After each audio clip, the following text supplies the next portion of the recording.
ព្រោះជំនាញដែលទាក់ទងនឹង AI ហើយនិង Big Data នេះតែងតែមានការភាន់ច្រឡំថាវាគឺជាជំនាញរបស់អ្នកបច្ចេកវិទ្យាឬក៏អ្នកដែលក្នុងវិស័យ IT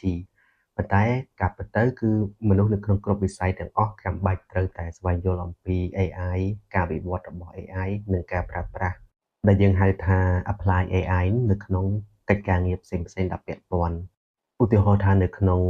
business management គឺ AI ដើរតួនាទីយ៉ាងសំខាន់ក្នុងការជួយវិភាគទៅលើទិន្នន័យយ៉ាងធំសម្បើមដែល business នីមួយៗតែងតែមានហើយវានឹងជួយដល់ការសម្រេចចិត្តបានត្រឹមត្រូវនិងប្រកបដោយប្រសិទ្ធភាពហើយនៅក្នុងវិស័យផ្សេងៗទៀតដូចជាវិស័យសុខាភិបាលជាដើមក៏ AI ដើរតួនាទីយ៉ាងសំខាន់ក្នុងការជួយវិភាគនៅទិន្នន័យនិងការជួយគ្រូពេទ្យក្នុងការ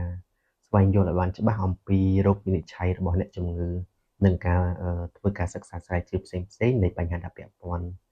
ហើយក៏ដូចជាក្នុងវិស័យផ្សេងៗទៀតដូចគ្នាដោយសារ AI គឺវាជួយប្រមូលផ្ដុំនៅទិន្នន័យហើយអាចជួយឲ្យ process នៃការងាររបស់យើងគឺបានកាន់តែលឿនការស្វែងយល់ពី AI គឺមិនមែនយកវាមកជំនួសឬក៏មកធ្វើការឲ្យយើងនោះទេប៉ុន្តែគឺយកវាមកជួយជំរុញបន្ថែមទៅលើភាពខ្វះខាតហើយក៏ដូចជាបង្កើននៅ speed ការងាររបស់យើងឲ្យបានកាន់តែល្អអញ្ចឹងហើយបានជានៅក្នុង